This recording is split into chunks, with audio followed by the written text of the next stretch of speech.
मध्ये गॅस संपणार आहे, लोकांनी पैशाच्या शिगड्या आणल्या. पेट्रोल संपणार आहे, लोकांनी इलेक्ट्रिक बाईक आणल्या.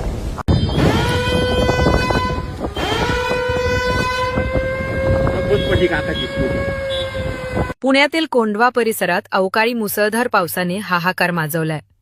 काही मिनिटांच्या पावसातच रस्त्यांचे नद्यात रूपांतर झाले.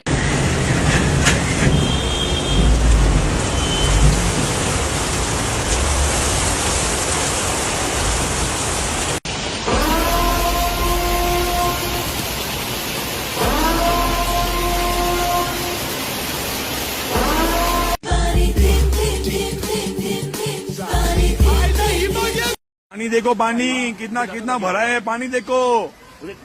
दुकान के अंदर गए, मुकेश प्लाई के उधर देखो, कपिलांश में देखो, टिपटॉप